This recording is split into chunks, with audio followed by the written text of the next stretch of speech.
But let me now call up all the guests of today and discuss with them some final thoughts and aspects of today's dialogue. And I start again with Giovanni.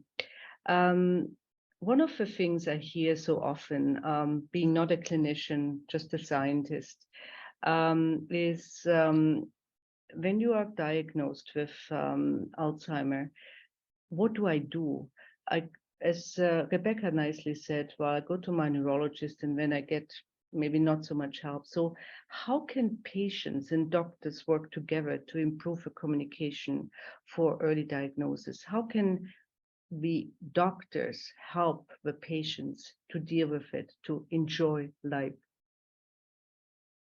Well, Andrea, let me give you a high-level answer. There's a number of practical advice that one could give, but let me give you a high-level answer.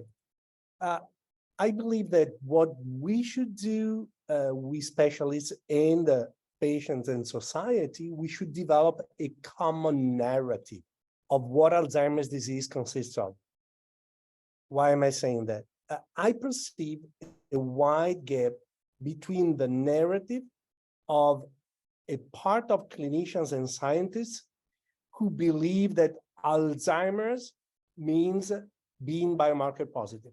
You have amyloid in your brain, you have Alzheimer's. No matter if you go skiing twice or 3 times per week, you have Alzheimer's. And there's, on the other hand, there's civil society, the lay people, who believe that having Alzheimer's means not recognizing your dear ones. So this is of course, in between, there's a whole, there's many nuances, but I believe that this narrative gap does exist, and it's bad for communication. It's bad for science. It's bad for treating patients. It's bad for progressing together to developing meaningful answer to patients' need. Whether these answers are monoclonal antibodies or other future pharmacological and non-pharmacological strategies. What I'm saying here is that we should work together to close this gap and develop a common narrative of this disease where Alzheimer's is having memory impairment and being biomarker positive, and where biomarker positivity alone with normal memory is a risk condition. It's not disease. This is the foundation of doing prevention, of doing secondary prevention. Yeah, excellent. Let me come back now to Rebecca, who impressed me so much by, I think, giving hope, giving encouragement to the patients. How do the newly diagnosed people wish and deserve to be treated? How should we deal with them? It's a really good question. And in part, I think probably every individual is a little different in terms of how they want their friends or the general public to deal with them.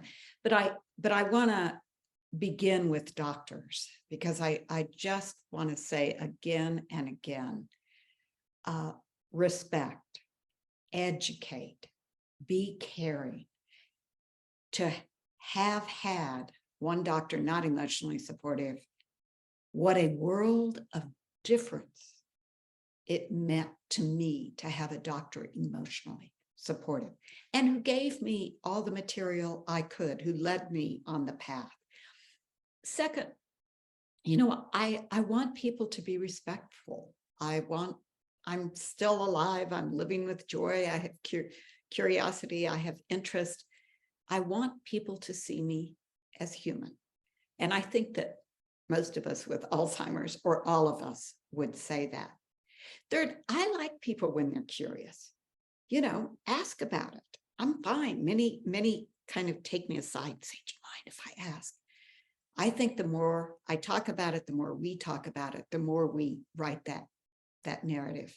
And the fourth thing I would say is, understand that all of us are going to get blue. We're going to have down days. We're going to have deep fears, but we can live with joy. Mm. Thank you, Rebecca. Meryl, you took care 24 years in a loving way of your husband who had Alzheimer. What are the biggest lessons you learned from this journey, and what would you recommend to people who are in a similar situation? Well, Andrea, we all have stories to tell, but based on today's conversation, I think it's of greatest value to focus on the earliest stages of the disease that are most challenging. Giovanni, like you, my husband was a distinguished scientist, but he was in denial and misdiagnosed for close to 5 years. And the paternalistic view of too many doctors, if you can't treat, don't tell, is a tremendous disservice to everyone because it confuses an already challenging and emotionally charged situation. I mean, my view was I would support my husband to maintain his independence for as long as possible while fighting to protect his dignity, which too often drives you both into isolation. So I think you need to learn to live in their reality and in the moment to survive. And my book is called Slow Dancing with a Stranger. The Alzheimer's was the stranger tossing us around, and my husband was becoming the stranger. But there is no fighting the trajectory of the disease. And having done it for 24 years for both my husband and my mother, you need to move with the disease and adapt to support a loved one where they are. I have to say, Rebecca is a role model of what it looks like to own the diagnosis. And I marvel at her bravery because too often we buy into the cruel stigma that both you, Giovanni, and Rebecca have referenced. And with a diagnosis, and this is even true now, becomes an immediate marginalization of an individual, despite what they might be capable of. So we need to collectively find a way not to talk about people as victims, but as living in a disease. We all manage and live in some disease or another. So I think the future reality is that more of us are going to need to live like Rebecca, because to be diagnosed earlier means we have access to the latest treatment. So I think the scientists today have just been remarkable. So thank you for inviting me in as well. Can I just ask you a personal question, Mel? Where did you take your strength from? How did you manage? I know you're a strong woman, but this is I just did. I made it up as I went along. Back in those days, there were no resources. I weaned my husband off of all the medications, walked him 6 hours a day, played opera, played new age music, read him his research, because I knew somewhere, even though he didn't know my name, I could reach him. And I did. I got a man who never sat down. I fed him walking to sit down next to me, just by lowering my voice and teasing him to come closer and closer. And that's when I learned the passion of researchers like Giovanni and like you and Rachel. It's not big showy passion. It is that quiet passion that doesn't let you rest. And that's why, to me, you're rock stars. So thank you. Rachel, you already touched a little bit on the environmental factors. And as you know, I have a strong interest in food and lifestyle, how it can influence diseases, diabetes, heart diseases, and Alzheimer. So do you think the lifestyle prevention strategies, which we are all learning about, are only good for healthy adults? Or how can they be used for early diagnosed patients? What can we do even on that aspect and actually combine the lifestyle changes with a medication which is now going to be available? Yeah, it's a great question. I absolutely think that there is a lot that can be done lifestyle modifying, whether you are young and healthy or whether you are early diagnosed. There are lots of changes that one can make to one's life in order to make it more joyful, but also make it more healthy. And there is no good time like the present. The thing that I've learned through my research is how much I needed to change my own lifestyle. So I run regularly. I am learning a new language. I took up learning about the X chromosome, even though I never knew anything about genetics. I constantly maintain my friendships, and I have a very close family network. And I also follow fasting diets purely because of the research that I've seen in animal models. I think there's a lot that can be done, whether it's early on in life or later in life, which has a huge impact, a profound impact, not only on your sense of well-being, quality of life, but also it can impact the disease. There are very large lifestyle modification clinical trials ongoing at the moment, both in Europe and in America.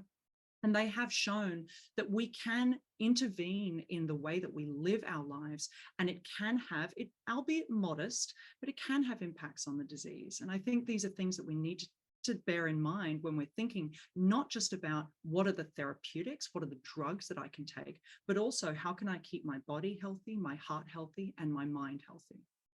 Yeah. How true is this? And I am very pleased actually to see now that these two fields, on one hand, aspects like the finger study of Mia and now medication actually come together. And maybe it's the combination of the two which actually will give us the biggest benefit and the best prevention of this disease.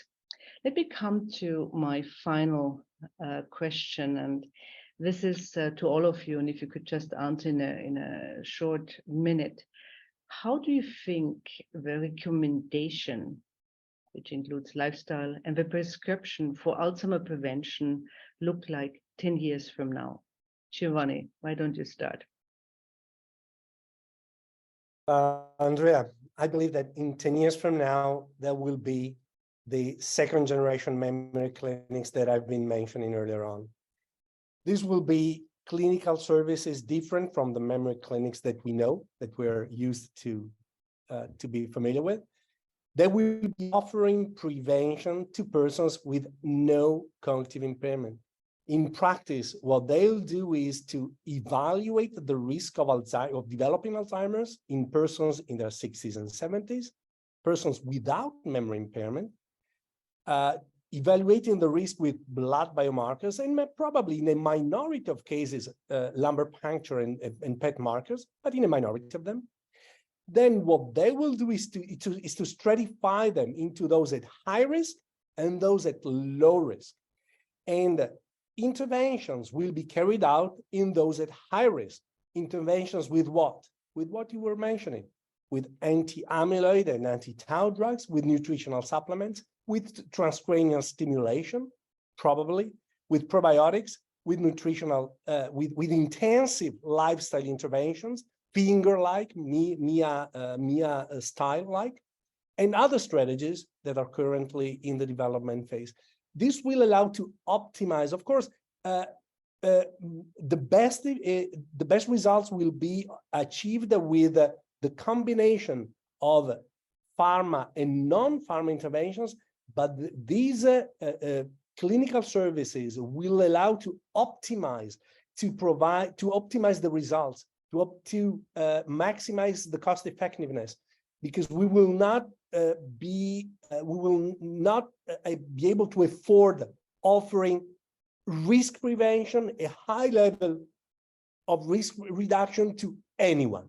We will need to personalize interventions only in those at high risk. The grand vision, I'm sure you get the gist now, is to prevent Alzheimer's as we now in 2023 successfully prevent stroke and myocardial infarction. The concept, the vision, the concept is the same, and we are heading towards fulfilling this grand vision. Thank you, Giovanni. And I'm really looking forward to work together on this one. Rebecca, short answer. What's your view? Yes. What can we do Yes. for you? I mean, because I'm Yes. But For those like me who do get diagnosed, I think we'll have hand-tailored medicines. Every case will be different, and lots of sophistication about lifestyle intervention. And my grand vision is that will have also changed the narrative about this disease. Thank you. Mel, what's your vision? Well, my husband maintained his brain, and unfortunately, it just didn't matter. I believe in all the preventive strategies because I think we need to be healthy until the science catches up. And kudos to you, Andrea, for your vision and leading the charge to develop a vaccine by 2030. I think it is the only way globally for countries to assure access, equity for all. And the goal is we want our brain span to match our lifespan. That's my my quest. Yeah, well, that's definitely the objective. Rachel. So my feeling is, if we're talking about what Giovanni's referring to, which is this large scale prevention approach, I think what we really need to think about as well is precision medicine. We're now in this new incredible information era where we have artificial intelligence becoming more to the fore. I think we need to use that, harness it, be able to detect at a very precise level those people who are most at risk and those people who will benefit from certain approaches. Specifically because I'm interested in women's health, I think this precision medicine will actually show and highlight that women do potentially need to be treated differently to men, which has also been found in other medical fields as well. Thank you. Yeah, after hearing these inspiring testimonies, there are, and you will agree with me, strong reasons for hope. And it's almost a tradition of these dialogues where I always try to close this dialogue with some messages of hope. While the potential broad application of two disease-modifying treatments that delay disease progression might not too far away, we have to advocate for a rapid adaptation of a clinical infrastructure and reimbursement policies. We need to ensure access to these drugs will be provided. The worst thing I would see is that the science finally delivered after a long time, but the patients don't get access to the drugs. And as we all know, the earlier the intervention, the higher the chances for success. Let us hope that our generation might be the last to face untreatable Alzheimer's disease.